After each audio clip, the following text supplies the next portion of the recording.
अस्सलामुअलैकुम नाज़रीन, इस एपिसोड के शुरुआत में हम देखते हैं जंगल में परिंदे उड़ रहे होते हैं और एक शख्स आंधी और तूफान की तरह घोड़ा दौड़ा रहा होता है, हाथ में कुल्हाड़ा और नजरें मंजिल पे। तो नाज़रीन दिलों को थाम कर बैठे क्योंकि ये शख्स कोई और नहीं बल्कि अर्तगल गाजी का साथी तुर्गुत बे है। तुर्गुत बे कुल्हाड़े को लहराते हुए मुसलसल आगे बढ़ते ही चले जाते हैं। काफी देर घोड़े को दौड़ाने के बाद वो अर्तगल गाजी की कब्र के पास जा पहुंचते हैं। फिर वो घोड़े से उतरते हैं और सीने पे हाथ रखते हुए कहते हैं, हुजूर अस्सलामुअलैकुम। ये कहते साथ ही वो कब्र के पास बैठ जाते हैं और मजीद कहते हैं, हुजूर मैं आपके फतह करदा जमीनों में वापस आ गया हूँ। मेरा भी नसीब तारीख है कि मैं आपकी कब्र पे दुआ कर रहा हूँ। मैं आपका दर्द अपने दिल में लिए जी रहा हूँ। मैं आपको दुनियावी आंखों से फिर नहीं देख सका, लेकिन आपके बेटे उस्मान ने उस सरजमीन पर जिस पर आप मुट्ठी पर साथियों के साथ आए थे, आपके ख्वाबों को हकीकत का रूप देकर बाबरकत रियासत कायम की। मैं जानता हूँ कि मैं उसके चेहरे में आपको देखूंगा। आपकी रूह को खुशी मिले, अपनी कब्र में आराम फरमाए हुजूर। ये कहते साथ वो हाथ उठाकर दुआ मांगते हैं। उनकी आंखें भर आती हैं। दुआ के बाद वो कब्र पे पानी डालने लग जाते हैं। दूसरी तरफ उस्मान साहब बुरान और तुरान के साथ बाज़ंतिनियों पे तीर बरसा देते हैं। फिर तलवार लिए घोड़ा दौड़ाते हुए बाज़ंतिनी हिसार के ऊपर से जा गुजरते हैं। बुरान और तुरान भी आगे बढ़ते हुए काफिरों को जहन्नुम वासिल करते ही चले जाते हैं। हिसार के ऊपर से आगे गुजरते हुए उस्मान साहब एक वार से ग्लाडियोस को जख्मी कर देते हैं। फिर पीछे पहुंचकर सिपाहियों से कहते हैं, चलो सिपाहियों शाबाश। ये कहते साथ ही उस्मान साहब सिपाहियों के साथ वहां से निकल पड़ते हैं। उन्हें देखते हुए ग्लाडियोस कहता है,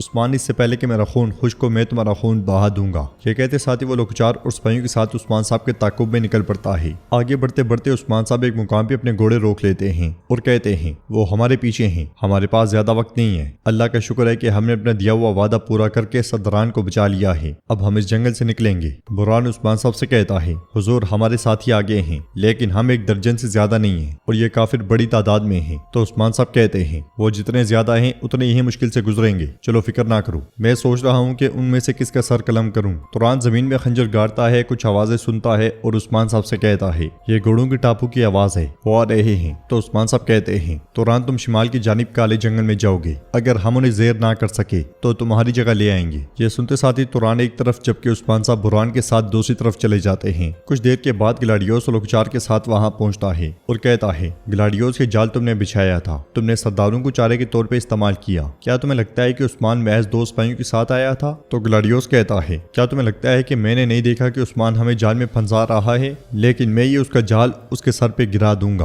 और लोकचार कहता है, अपने दुश्मन को कम तक समझने की गलती ना करो। क्या तुम अपनी जान को खतरे में डालकर कमांडर के लिए खुद को आग में झोंक दोगे जिससे तुम 2 दिन पहले मिले? देखो उस्मान ने खुद को आग में झोंक दिया है। ग्लाडियोस कहता है, फिक्र मत करो, मैं उसे कम नहीं समझ रहा, मैं उसे अपने बराबर देखता हूँ। और लोकचार कहता है, मुझे भी ऐसे दुश्मन से लड़ना और जीतना पसंद है। अब चलो निशानात का पीछा करते हैं। ये कहते और सुनते साथ ही वो निकल पड़ते हैं। जंगल में बाला खातून सोफिया का इलाज करते हुए कहती हैं, किस्मत तुम सोफिया और हलीमा को लेकर कभी ले जाओ, सिपाही तुम्हारे साथ होंगी, सोफिया तुम्हारे सुपुर्द है। उस्मान साहब को सूरत हाल बताओ, मैं अलाउद्दीन के पास जाऊंगी। हलीमा भी किस्मत से कहती है, किस्मत खातून में इसकी मकरूज नहीं रहना चाहती, सोफिया को जिंदा रखने की पूरी कोशिश करें। ये कहते साथ ही वो बाला खातून के पीछे चल पड़ती है और कहती है, मैं भी आऊंगी बाला खातून। मगर बाला खातून कहती है, ये नहीं हो सकता बेटी, मैं तुम्हें खतरे में नहीं डाल सकती, तुम सोफिया के साथ रहो। तो हलीमा कहती है, मैं अपने भाई को अकेला नहीं छोड़ूंगी, मैंने कबीले से भागकर गलती की, मुझे अपनी गलती की तलाफी करने दें, मुझे अपने खानदान की आंखों में देखने की ताकत लेने दें। माँ, क्या आपने नहीं कहा था कि हम कभी अलग नहीं होंगे? अगर ये बात है तो जहाँ आप वहाँ मैं। बाला खातून कहती है, ठीक है चलो। उधर जंगल में आइकुद सिपाहियों के साथ जाल बिछा रहा होता है। कुमानों के साथ रस्सियां बांध कर तीर तैयार कर दिए जाते हैं कि इसी लम्हे उस्मान साहब वहाँ पहुँचते हैं और पूछते हैं, क्या सूरत हाल है आइकुद? तो आइकुद कहता है, हुजूर हम फंदे तैयार कर रहे हैं, लेकिन हमारे पास खातिर ख्वाह सामान नहीं है। तो उस्मान साहब कहते हैं, हमारे मुट्ठी पर सिपाही काफी हैं, लूमड़ की तादाद बेड़िए को बिल्कुल नहीं डराती, चाहे हमारी जानिब लपकने वाली आग ही क्यों ना हो, हम अपने सीनों से उसे बुझा देंगे। तैयार हो जाओ सिपाहियों। ये सुनते साथ ही सिपाही अपनी अपनी जगह ले लेते हैं। दूसरी तरफ ओरहान जेर कुतई और सिपाहियों के साथ अलाउद्दीन की तलाश में होता है और जेर कुतई से कहता है, हमने अलाउद्दीन के साथ बुरा बर्ताव किया है, मुझे उसके कबीला छोड़ने में रुकावट बनना चाहिए था, अब वो मेरी वजह से लोकचार के शिकंजे में फंस गया है। जेर कुतई कहता है, शहजादे पीछे हटना मेरा ख्याल था। तो ओरहान कहता है, जेर कुतई पीछे हटने का भी एक तरीका होता है, वो एक शहजादा है, उसे एहतियात को यकीनी बनाकर पीछे हटना चाहिए था। उसकी सिर्फ एक गलती दुश्मन के लिए खुशी और सिपाहियों के लिए खौफ की लहर बन गई, लेकिन फिर भी मुझे उस पर हाथ नहीं उठाना चाहिए था। अब उलजैतों के साथ राज की खातिर उन्हें मारना चाहेगा। हमें उन्हें जल्द अज जल्द तलाश करने की जरूरत है। जॉबन जेरकुतय कहता है, हम ढूंढ लेंगे इंशाल्लाह, गलतियां दुरुस्त हो जाएंगी, दिल फिर से एक हो जाएंगी। उरहान कहता है, बिल्कुल, लेकिन अगर उनके साथ कुछ बुरा होता है तो मैं खुद को हरगिज कभी माफ नहीं कर पाऊंगा। दूसरी तरफ बाला खतून भी खवातीन और सिपाहियों के साथ अलाउद्दीन की तलाश में होती है। हलीमा कहती है, कबीले से भागने पर आप मुझसे नाराज नहीं होंगी माँ। तो बाला खतून कहती है, पहले तुम्हारे भाई को ढूंढ लें, उसके बाद देखेंगे। मैंने तुम्हें क्या कहा था, क्या तुम्हें याद है? हर शर में अच्छाई होती है। अब अगर तुम भागकर बेगम के हाथ में ना आती तो हम तुम्हारे भाई और गोंचा के पकड़े जाने के बारे में नहीं जानते। ये कहते साथ वो आगे बढ़ने लगती हैं तो हलीमा उन्हें पकड़ते हुए कहती है, मेरे भाई और बाबा मेरे कबीले से भागने के बारे में जानने के बाद बहुत नाराज होंगे। तो बाला खतून कहती है, अपने भाइयों और बाबा को देखते साथ ही गले लगा लेना, फिर वो तुम्हें माफ कर देंगे। ये कहते साथ ही बाला खतून उसे गले लगा लेती हैं। फिर वो सब निशानात ढूंढने लग जाते हैं। निशानात तलाश करते करते हलीमा को एक कपड़ा मिलता है। कपड़े को देखते हुए बाला खतून कहती है, ये मंगोलों का है, चलो जल्दी इस तरफ। ये कहते और सुनते साथ ही वो सब भाग पड़ते हैं। उधर उस्मान साहब खड़े होकर गिलाडियोस और लोगचार का इंतजार कर रहे होते हैं कि इसी लम्हे कुछ मंगोल सिपाही वहां पहुंचते हैं और वहां पहुंचते साथ ही जाल का शिकार हो जाते हैं। इधर उधर से तीर निकलते हैं और बहुत से मंगोलों का काम तमाम कर देते हैं। और लोगचार अपनी जानिब बढ़ने वाले तीर को कमान के साथ रोक लेता है और एकदम घोड़े से उतर जाता है।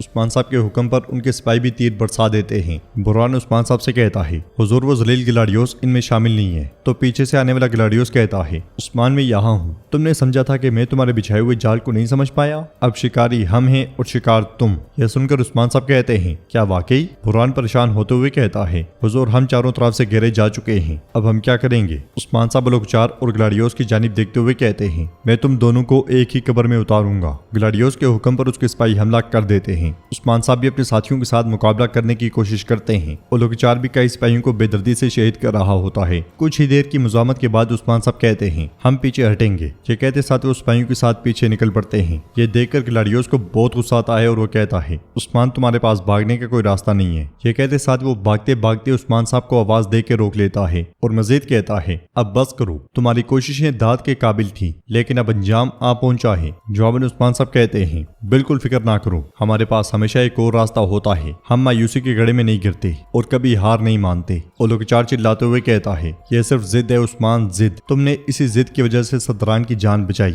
ये सुनकर उस्मान साहब कहते हैं, तुम दुश्मन को खूब जानते हो, मैं जिद्दी हूँ और कभी हार नहीं मानता, मैं कभी भी मैदान में सिर्फ एक चाल के साथ नहीं आता, तुम दूसरी वाली पे कदम रख रहे हो। ये सुनते साथ ही लोगचार परेशान हो जाता है। गिलाडियोस के हुक्म पे बाज़ंतीनी सिपाही आगे बढ़ते हैं तो उस्मान साहब के इशारे पर तुरान एक जाल काट देता है। नोकदार लकड़ी बाज़ंतीनी सिपाहियों को जा लगती है। तुरान दूसरा जाल काटता है तो सिपाही एक बारीक जाल में फंस जाते हैं। ये देखकर लोगचार और गिलाडियोस बहुत परेशान और खौफजदा हो जाते हैं। जाल में फंसने वाले काफिरों पे तीर बरसा दिए जाते हैं। ये देखकर गिलाडियोस चिल्लाते हुए कहता है, डालें लाओ डालें। वो सब डालों के पीछे छुप जाते हैं और उस्मान साहब कहते हैं, जो बेड़ियों से खेलते हैं वो आखिरकार कुत्ते की तरह जाल में फंस जाते हैं, चलो घोड़ों की तरफ चलो। वो सब भाग पड़ते हैं और काफिर फिर से उनके पीछे जाते हैं, मगर उस्मान साहब और उनके साथी घोड़ों तक पहुंचते हैं और वहां से रवाना हो जाते हैं। ये देखकर गिलाडियोस कहता है, उस्मान मैं कसम खाता हूँ कि मैं सिर्फ तुम्हारे लिए जीऊंगा और तुम्हें मारने से पहले नहीं मरूंगा। घोड़ों की रफ्तार देखते हुए वो सब मजबूरन रुक जाते हैं और नाजरीन एपिसोड भी इख्तिताम पजीर होती है। वीडियो पसंद आए तो लाइक कर दें, शेयर कर दें, सब्सक्राइब नहीं किया हुआ तो सब्सक्राइब करने के साथ साथ घंटी वाले आइकन को दबाना मत भूलें।